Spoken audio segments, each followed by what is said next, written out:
Bienvenue sur les cours de Jean-Phi pour une leçon consacrée à la cissoïde de Dioclès et à la spirale d'Archimède. On va commencer par la cissoïde de Dioclès. Dioclès, mathématicien grec du IIe siècle avant Jésus-Christ, qui s'est intéressé à la trisection de l'angle, et puis à la duplication du cube. Alors, le problème, la duplication du cube, c'est un des grands problèmes de l'Antiquité. Et son énoncé, c'est de dire, voilà, on prend un cube et on essaye, à la règle au compas, règle non graduée, de construire un cube dont le volume est le double du premier. Et en fait, cette construction est impossible parce que, mais on s'en doutait peut-être à l'époque, je ne sais pas, mais en tout cas la démonstration n'a été donnée qu'au XIXe siècle par Wenzel. Eh bien, c'est impossible tout simplement parce que on ne peut pas construire au compas racine cubique de 2. Alors, d'ailleurs, avec la cissoïde, on donnera une valeur approchée de racine cubique de 2, parce que la cissoïde de Dioclès lui servait justement à pouvoir construire, à dupliquer ce cube. Introduction. On a un cercle de diamètre OI, un point N qui se promène dessus, sauf en haut, parce qu'on veut pouvoir construire la droite ON, un repère orthonormé direct du plan, et on a θ cet angle, et puis alpha celui-là. Delta la tangente en I, alors ON n'est pas parallèle à delta, parce que sinon il serait perpendiculaire au cercle, donc ça correspondrait à la droite ON qui serait là, mais c'est pas possible parce que on ne prend pas justement O différent de N. Soit P le point sur OM tel que OP, vecteur OP, est égal à vecteur NM. Et on s'intéresse à la courbe décrite par le point P, et c'est elle qu'on appelle la cissoïde de Dioclès. OI-ON est égal à 1/2 de AI à N, c'est angle inscrit, angle centre, ou encore AI à N égale 2 OI-ON modulo 2π. Avec A, donc le milieu de OI égale centre du cercle, donc alpha, j'ai dit l'angle. Alors, quand N se promène sur le cercle, cet angle alpha, il varie de 0 à π, mais pas π, et puis aussi de 0 à moins π. Donc il varie entre moins π et π ouvert des deux côtés. Donc quand on divise par 2, eh bien θ varie entre moins π sur 2 et π sur 2. Comme ONI est rectangle en N, ONI parce que le point N est sur le cercle, eh bien on peut écrire que cosinus θ est égal à ON sur OI, et comme OI vaut 1, ça fait ON égale cosinus θ. Et le triangle OMI, lui, il est rectangle en I, et le cosinus θ est égal à IM sur OI. Je ne sais pas où je l'ai écrit. Le cosinus θ égale... qu'est-ce que j'ai dit? Non, OI sur OM, pardon. Côté adjacent sur hypoténuse. Et donc ça me fait OM égale 1 sur cosinus θ. Alors ça, c'est supérieur ou égal à 1, alors que l'autre, il était inférieur ou égal à 1. Donc ça veut dire que OM est supérieur ou égal à ON. Et donc, OP va être égal à NM en distance. Et donc, ça fait que OP, la longueur OP, c'est-à-dire, je l'appelle ρ, va être égal à OM qui vaut 1 sur cosinus θ, moins ON qui vaut cosinus θ. Et j'obtiens ainsi la courbe, la représentation polaire, l'équation polaire de la cissoïde, donc θ variant entre moins π sur 2 et π sur 2. Que je peux encore améliorer en disant 1 moins cosinus carré, ça fait sinus carré θ sur cosinus θ. Et là, je vois qu'elle est nulle seulement en θ égale 0. Donc maintenant, dans ce repère, si je prends les coordonnées cartésiennes de P, donc ρ cosinus θ, ρ sinus θ, que j'appelle x et y, pour θ différent de 0, alors ρ est différent de 0, on vient de le dire, et x va être différent de 0. Donc je vais pouvoir écrire que 1 sur cosinus θ, puisque lui, cosinus θ, il est parfaitement défini, enfin je veux dire, elle n'est pas nulle, donc 1 sur cosinus θ, ça existe, et c'est égal à ρ sur x, et cosinus θ est égal à x sur ρ, et ρ2 évidemment est égal à x2 plus y2. Alors, dire ça, ça équivaut à dire que ρ est égal à, ça c'est ρ sur x moins x sur ρ, et quand je multiplie ça par ρ, qui est non nul parce que θ est différent de 0, ça équivaut à dire que ρ carré est égal, et je mets au même dénominateur, à ρ carré moins x2 sur x. Et ça, c'est x2 plus y2 moins x2, ça fait y2 sur x. D'accord? Et je vais passer x de l'autre côté, puisqu'il n'est pas nul. Donc dire ça, ça équivaut à dire ça, qui reste vrai quand θ égale 0, parce que quand θ égale 0, j'ai x, y égale 0, et ça marche encore. Donc, à ce stade, j'ai l'équation polaire de ma cissoïde de Dioclès, et j'ai une équation cartésienne de cette cissoïde. Alors maintenant, je vais étudier la courbe en polaire définie donc par cette équation.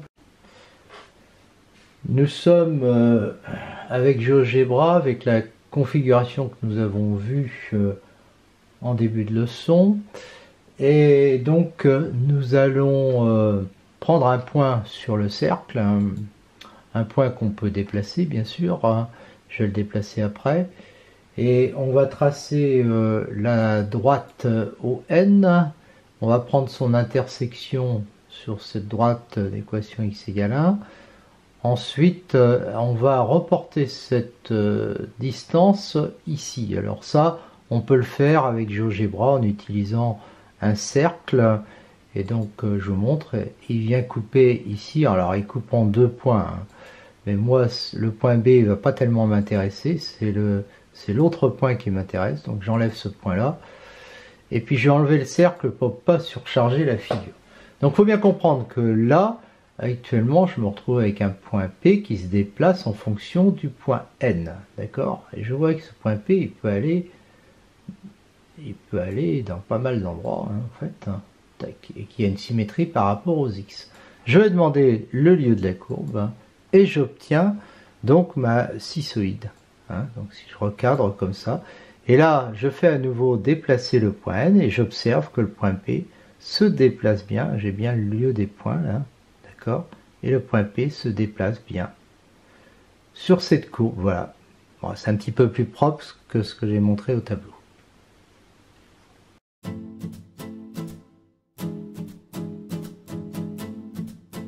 On va donc maintenant étudier cette fonction qui permettra de construire la courbe. Donc on l'étudie entre moins pi sur 2 et pi sur 2 dans un repère orthonormé du plan. On note que cette fonction est paire et donc il y a une symétrie par rapport à l'axe des x. Donc on l'étudie entre 0 et pi sur 2. Rho et c'est infini, on calcule la dérivée, on factorise, elle est supérieure ou égale à 0 et nulle en 0. Donc la fonction est croissante. Rho de 0 égale 0. Limite de rho θ en pi sur 2, ça va faire 1 sur 0 plus l'infini. Et donc, tableau de variation. Alors, rappelons que OM est égal à ρ fois le vecteur U qui est là. Ce V, alors c'est V est fonction de θ, hein, c'est du de dθ sur dθ est égal à ce vecteur-là. Et OM égale ρU, dm sur dθ égale ρ'U plus ρV. Alors en 0, ça nous fait 0 plus 0, ça fait le vecteur même. Donc du coup, on va chercher d de m sur dθ de 2 pour avoir la tangente. Donc on a cette formule, donc ces deux-là sont nuls. Alors ρ seconde, ρ seconde, je dérive ça, donc cosinus θ sur cosinus carré d'θ, ensuite je dérive ce truc-là, fois sinus θ, plus cosinus θ. Et en 0, ça fait 1 plus 1 plus 0, ça fait 2. Donc ça veut dire que d de m sur dθ de 2 est égal à 2. La tangente va être horizontale, elle est portée par U. Alors on a vu qu'il y avait une limite en pi sur 2, donc il y a une branche asymptotique, on regarde s'il y a une asymptote. Alors on se met dans le repère MUV et on étudie la limite de ce truc-là, qui va nous donner un nombre lambda, et l'asymptote aura pour équation y égale lambda dans ce repère. rho θ sinus θ moins t0. Ici, c'est rho θ sinus θ moins pi sur 2, c'est-à-dire moins rho cosinus θ. Donc je multiplie ça par moins cosinus θ, et ça fait moins 1 plus cosinus carré θ égale moins sinus carré θ, qui tend vers un moins 1 plus. Donc, il faut imaginer pi sur 2, donc le U il est par là, le V il est par là, et dans ce repère, on a Y égale moins 1, c'est bien qu'on est de l'autre côté, on est 1, d'accord? Et comme ici c'était moins 1 plus, ben ici on va être en 1 moins, et on va voir ça. Donc maintenant, on va raccorder la tangente horizontale en 0 avec cette asymptote, et on a cette courbe. Voilà. Ici c'est une tangente horizontale, ça saute pas aux yeux. Puis par symétrie par rapport aux x, on a toute la courbe entre moins pi sur 2 et pi sur 2. Alors maintenant, on peut se poser la question, qu'est-ce qui se passe si on étend la définition de la courbe à R privé des pi sur 2 plus kpi? Eh bien, elle est 2pi périodique, hein, c'est évident, puisque le cosinus est 2pi périodique, donc on se ramène à moins pi, pi. Par parité, ensuite, on se ramène à 0pi. Et là, on constate que ρ de pi moins θ est égal à 1 sur cosinus pi moins θ moins cosinus de pi moins θ, ce qui va nous faire moins 1 sur cosinus θ plus cosinus θ égale moins ρ de θ. Ça veut dire quoi ça? Ça veut dire que j'ai θ ici, là j'ai pi moins θ, et en fait le ρ qui correspond à ça, il est à l'opposé, donc symétrie par rapport aux x. Encore une nouvelle symétrie par rapport aux x. Donc en fait, tout ça, ça veut dire que j'ai bien la courbe complète quand j'étudie entre 0 et pi. Donc ici, j'ai bien la courbe complète de ça. D'accord? Rien qu'en étudiant entre 0 et pi. Donc je rappelle comment on a fait. On l'a étudié sur 0 pi sur 2 et on a fait une symétrie par rapport aux x.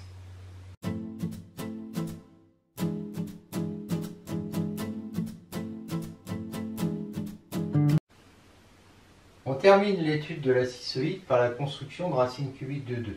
Je rappelle la problématique de la duplication du cube. Un cube de côté h, trouver un cube dont le volume fasse le double. Si j'appelle lambda a son côté, ça revient à cette équation qui me donne tout de suite que lambda égale racine cubique de 2. Problème, racine cubique de 2 n'est pas constructible à la règle et au compas. Mais ça, Dioclès ne savait pas, il a fallu attendre Wenzel au 19e siècle. Donc, comment est-ce qu'il va faire Dioclès? Eh bien, on considère ce dessin-là, donc je me ramène au dessin que j'avais en début de...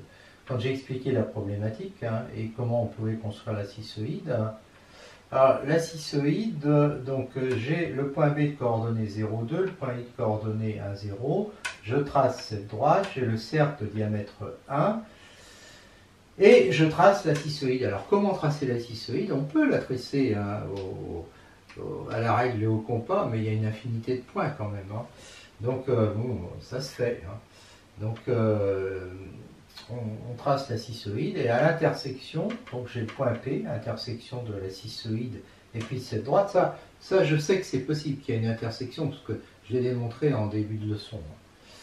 Et puis ensuite, la droite OP va venir couper cette droite delta en un point dont l'ordonnée justement fait racine cubique de 2, on va le démontrer. Et donc, on peut ainsi obtenir la construction de racine cubique de 2. Le problème, si vous voulez, qui va nous faire dire que ce n'est pas vraiment une construction à la règle au compas, c'est que la cissoïde, elle a une infinité de points, d'accord? Donc, l'intersection, c'est approximatif, quoi. Voilà. C'est là que ça cloche, mais il faut quand même avouer que c'est remarquable comme idée. Donc, on considère cette configuration. Alors, la droite IP, c'est évident qu'elle a pour coordonnée Y égale 2 moins 2x. Je rappelle l'équation de la cissoïde, et donc on étudie cette intersection, on développe, on fait passer, on isole x au cube, et on voit y au carré facteur de 1 moins x. Ça tombe bien, parce que 1 moins x, c'est y sur 2. Et donc on se ramène à ça, puis à ça, et donc y égale x racine cubique de 2. Et puis, pour l'autre, bien, une fois qu'on a développé puis remplacé y par x racine cubique de 2, on obtient ça. On fait passer les x du même côté, ça fait x facteur de 2 plus racine cubique de 2 est égal à 2. Et donc on obtient x, puis on obtient y. Ça, c'est les coordonnées du point P. Alors maintenant, la droite OP, avec ses coordonnées, c'est facile. On a y qui est égal à racine cubique de 2 fois x. Donc voilà son équation. Et puis cette droite-là, son équation c'était x égale 1. Donc elle se coupe en x égale 1, ce qui me donne y égale racine cubique de 2. Et voilà comment on a une construction à la règle et au compas de racine cubique de 2, mais ça reste une approximation. Nous sommes sous GeoGebra avec la configuration que nous venons de voir, c'est-à-dire le cercle de diamètre 1, le point B de coordonnées 0, 2, la droite IB, et nous allons construire la courbe, la cissoïde, qui vient donc couper cette droite IB donc au point P. Nous allons construire maintenant la droite OP. Voilà. Et elle va venir couper au point M la droite d'équation x égale 1. Donc c'est exactement la configuration que j'avais avant. Je vais rajouter quand même le point N, voilà, qui est ici, et bon, la longueur NM, alors je n'ai pas fait afficher la longueur NM, mais c'est exactement la longueur OP. C'est comme ça qu'on avait inventé la cissoïde, j'allais dire. D'accord. Alors regardons ce point M. Eh bien, GeoGebra donne une ordonnée de 1,26, donc c'est une approximation de racine cubique de 2.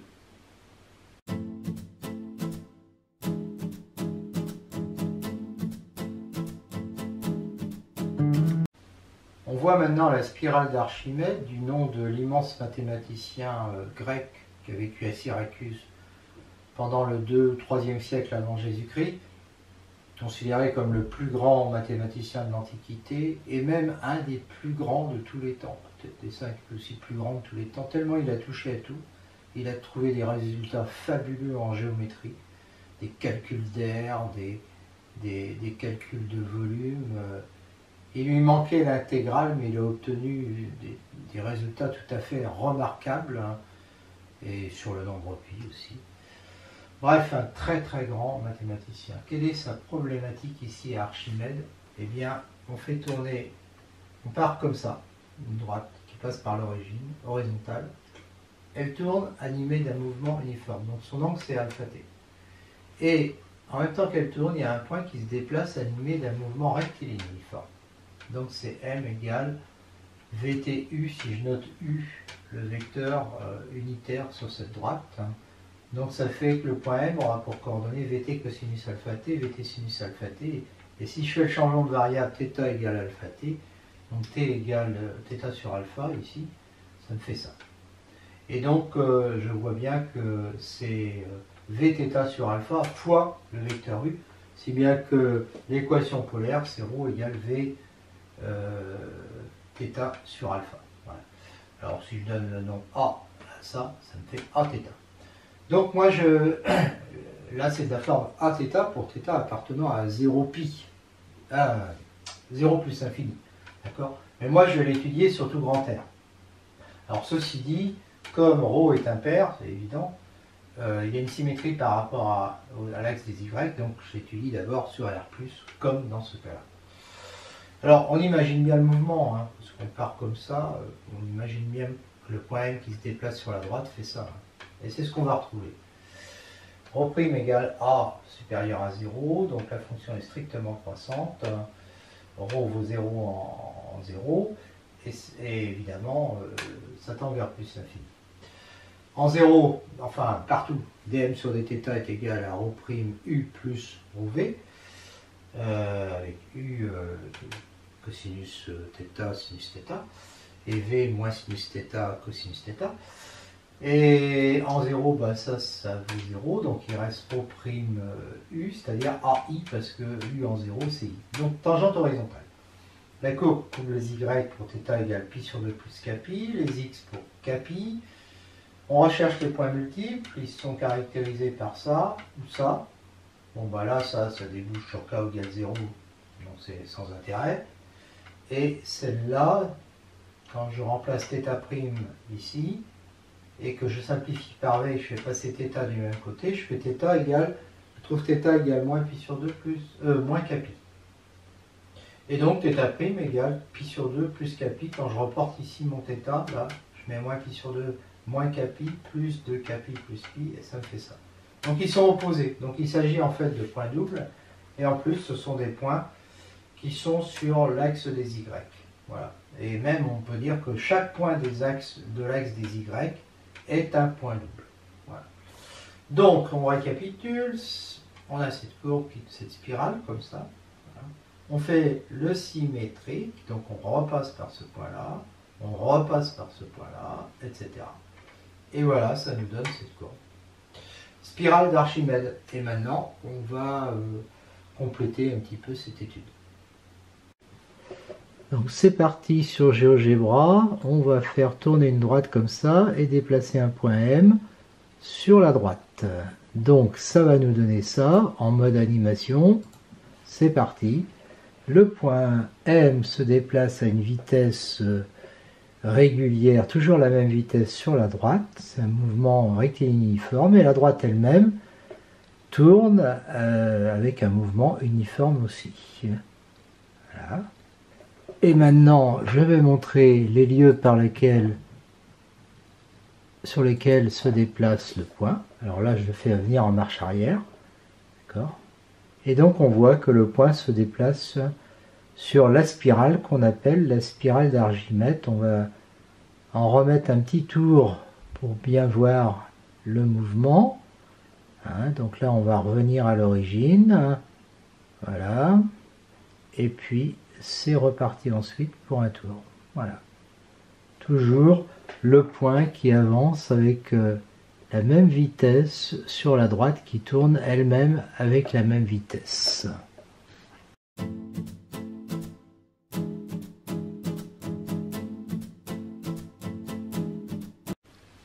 Quelques propriétés de la spirale d'Archimède, ρ égale Aθ. Une première remarque, Tm sur dθ est égal à ρ' plus ρv. Pour θ égale pi sur 2 plus kpi.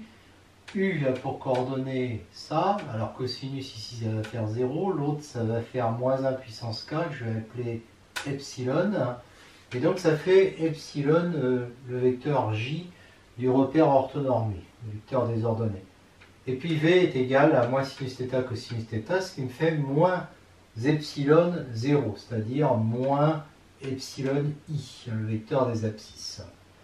Et donc chez dm sur dθ qui est égal à ρ', A, mais qui va être multiplié par epsilon j, epsilon aj, plus ρ, c'est-à-dire A θ, mais qui va être multiplié par moins epsilon i, et donc ça fait ça. Et je vois que les deux coordonnées ne sont pas nulles, donc en fait la tangente n'est jamais parallèle aux abscisses, à l'axe des abscisses, là où il y a des points doubles, c'est-à-dire sur les ordonnées. Alors que, on verra sur le graphique après, on a l'impression que, mais c'est une fausse impression. Si, d'ailleurs, en parlant de cette tangente, l'angle qu'elle fait avec le vecteur u est donné par tangente v égale ρ sur ρ', qui ici fait θ. Ça veut dire que Aθ sur A, et donc la tangente fait θ. La tangente fait θ, ça ne veut pas dire que l'angle est égal à θ, mais la tangente est égale à θ. Bon, c'est sûr que quand l'angle est petit, v est à peu près égal à θ, mais pas autrement. L'abscisse curviligne est donnée par ds sur dθ égale norme du vecteur dm sur dθ, et donc égale à racine carrée de ρ2 plus ρ'2. Alors comme ρ est égal à Aθ carré, Aθ, pardon, et ρ' est égal à A, ben, on va sortir le A carré, parce qu'on a A carré θ2 plus A carré, et donc ça nous fait ça. En prenant l'origine des abscisses curvilignes en 0, on obtient cette formule, mais là, on ne sait pas calculer ça. On peut juste dire que quand t est grand, ça c'est équivalent à t, et donc c'est équivalent à A intégrale de t, c'est-à-dire A θ2 sur 2. La courbure maintenant, alors je ne veux pas appliquer des formules, il en existe, hein. Vous verrez le chapitre consacré à la courbure, enfin à l'étude métrique des arcs paramétrés. Tangente unitaire principale, elle est donnée par cette formule, mais je vais calculer, hein, 1 sur donc ds sur dθ, donc ça nous fait ça, fois dm dθ, et dm sur dθ, j'ai dit que c'était rho prime u plus rho v. D'accord? Donc en fait, je simplifie par A et ça fait ça. Du coup, dans le repère orthonormé direct UV, ça a pour coordonnées, ce vecteur-là, il a pour coordonnées 1 et moins θ. Non, 1 et θ. Donc j'obtiens un vecteur n tel que t et n forment un repère direct. Eh bien, je vais prendre n est égal à 1 sur racine carrée, même un repère orthonormé direct, 1 sur racine carrée de 1 plus θ2. Et là, je vais prendre, comme c'était 1 θ, je vais mettre moins θ1, moins θu plus v. Ça, c'est la normale unitaire principale. D'accord? Et dt sur dθ, bah, dt sur dθ, parce que moi, je vais m'intéresser à dt sur ds. Alors, je calcule d'abord dt sur dθ. Donc je dérive ça par rapport à θ, puis ensuite je dérive ça. La dérivée de u c'est v, la dérivée de θ c'est 1, et la dérivée de v c'est moins u. Donc j'obtiens ça, et après je mets tout au même dénominateur, et je vous laisse faire le calcul, ça fait ça. Et ça se simplifie comme ça. Voilà. Ça c'est dt sur dθ, et donc dt sur ds c'est 1 sur ds sur dθ, multiplié par dt sur dθ. Et donc ça fait, je rajoute ça à cette formule, enfin je multiplie. Et donc ça fait que par rapport à n qui valait ça, d'accord, je me retrouve avec 2 plus θ carré sur a facteur de 1 plus θ2 à la puissance 3,5 n. D'accord, lambda n, c'est normal. Ça c'est la courbure. D'accord. Et le rayon de courbure, c'est l'inverse, donc c'est A 1 plus θ2 à la puissance 3,5 sur 2 plus θ2. On termine cette leçon en parlant du centre de courbure, défini comme ça. Donc je remplace avec ce que j'ai trouvé avant, le rayon de courbure, et puis la normale principale. Et donc ça nous fait ça. Une petite simplification. Et donc ça nous fait, quand je range les u ensemble, donc j'ai a θ u, puis là j'ai a θ, mais j'ai un moins, et j'ai ça. D'accord? Et puis pour v, bah, j'ai ça. Eh bien, je trouve exactement ça. L'air balayé par OM maintenant. Qu'est-ce que j'entends par là? Eh bien, j'entends que quand M se promène comme ça, je considère cet air-là. D'accord? Et donc ce domaine-là, son air, ça va être somme de 0 à θ de ρ carré sur 2 dθ, parce que quand je prends un petit élément de surface, ça correspond à un triangle de côté ρ, et puis de base ρ dθ, et évidemment je divise par 2, hein, parce que je considère que la hauteur c'est quasiment ρ. Et ce petit élément-là, qui est en fait un arc, si je l'approxime par le segment, ça me donne bien ρ fois ρ dθ sur 2. Alors quand j'intègre ça, ça veut dire que ça va faire ça. D'accord? Et ça, parce que ρ est égal à 1 θ. Hein. Donc ça fait A2, je l'intègre par θ occulte sur 6. A2, θ occulte sur 6. Si θ égale 2π, eh bien ça me fait une spirale entière, et son aire est égal à A2, 2π occulte sur 6, c'est-à-dire 4 tiers de A carré pi occulte. Alors maintenant, si je considère le disque de rayon OA, alors pas très bien dessiné ici, eh bien, et le centre O bien sûr, son aire va être égal à pi R2, c'est-à-dire ici pi A fois 2pi au carré. Donc ça va nous faire 4 A au carré, pi au carré fois pi, cube. Par rapport à ça, c'est le tiers. D'accord?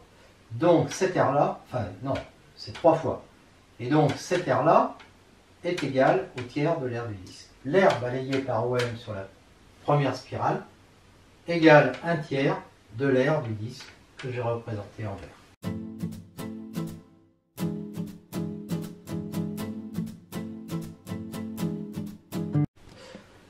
Je suis avec GeoGebra, voilà ma spirale d'Archimède pour un angle compris entre moins 8π et 8π. Alors je peux promener le point sur cette spirale. Je peux aussi contrôler la tangente.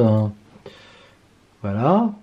Et voir que cette tangente, quand on arrive sur l'axe des ordonnées, je l'avais dit, elle n'est pas horizontale. Alors bon, le problème c'est que j'ai beaucoup de mal à la stabiliser. C'est pas toujours facile, mais enfin voilà. Bon, c'est tout ce qu'on va dire là-dessus. Et puis on va prendre un intervalle qui va pas de moins 8π à 8π, mais qui va de 0 à 2π, parce que ça sera plus facile de tout voir là-dessus. Donc je reviens un petit peu en arrière là. Voilà, voilà. Et donc là, j'ai une seule spirale, et puis, comme vous le voyez très bien, je me promène là-dessus. Et je peux je peux mettre la tangente, bien sûr. Je vais mettre aussi le centre du cercle de courbure, du cercle osculateur. Tac, et voilà. Donc ce rayon, le rayon de ce cercle osculateur, hein, il est évidemment perpendiculaire à cette tangente. Alors je vois le cercle, vous voyez, qui se déplace en même temps. Voilà. D'accord. Et qui va être de plus en plus grand, bien entendu. Voilà. Et ça, c'est son centre en O', là. C'est son centre qui se déplace quand je déplace le point M. Voilà.